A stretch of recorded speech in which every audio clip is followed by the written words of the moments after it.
নারী আছেন কিনা মানুষের নারীর নেতৃত্ব মানি নেই সেই মানুষ আবার কিভাবে হয় নারীর নেতৃত্ব হারাম। ও যখন ওয়াজ মাহফিল ওয়াজ করে দেখি মূর্তি পূজা হারাম, হিন্দু ধর্ম হারাম, বেগিন হারাম, শিরক। কিন্তু ও যখন এমপি আছে প্রত্যেকটা ফুটে আছে দেখি তারা ও যে প্রত্যেক ইয়াদ মেরে যাইয়ে মন্দির যাইয়ে কি দিয়ে টিয়া বসে দেখি প্রত্যেকটা জিনিস তাহলে আলেম আমাদের মুখের মন্দির কি নয় আলাদা নয়। আর রসুল আছে একদিন একজন উপর ডায়াবেটিস হইতে গিয়ে মানে আপনি তো ডায়াবেটিস আগে মিষ্টি হাই আমরা নাই আর রসুল হয়ে দিকে হাদিস স্পষ্ট অনেকের যদি মনে হয় জানি যাইও আর রসুল হয়ে 3 দিন পরে গিয়েও 3 দিন পরে গেলে তো 3 দিন পরে হতে পারে রসুল তো মোবাইল করছে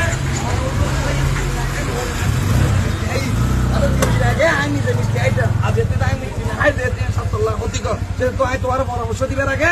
আইন দিকে মিষ্টি ডায়াবেটিস হারাম চলে যারা বক্তৃতা আলেম এই যে আছে তারা হত সবাই দেখি ভূমিকম্প এদি কিনলে আলেম মারা গেলে তোলাই আর রসুল মারা গেলে তোমাদের ভূমিকম্প কিনা আর রসুলত্ব কি ইসলাম রসুলত্ব বড় আলেম দায়িত্ব কিনা এই সমস্ত জিনিসের প্রত্যেক ছাত্রলীগের নেতা করে মাথার শক্ত ভাবে ঢুকা বলিব তারা এই সমস্ত দেয় তারা বোঝা বলে কি তারা মানে কুত্তে হ্যাঙ্গর দিলে কুত্তে হ্যাংতে হ্যাঙ্গর দিলে মরো গেলে বাইতে বই ছাত্রলীগের ইমাম মরো হয়ে বাইক যেবা যারা ফেসবুকের মধ্যে স্ট্যাটাস দিয়ে আলেম হয়ে রে সে হয়ে রে ইনারা হাস নয় আরা অনেকে মারা গিয়ে আরা বিদ্বেষী নগরীর আর হাস দিয়ে নয় আমরা করতাম না এবং অনেকে মারা গিয়ে বলি যদি রাস্তাঘাটে অনেকে গাড়ি ভাঙচুর করতে চাই এই ছাত্রলীগের নেতা কর্মী পাশে করি কিনা এই জিনিসের মাথাটা বলিব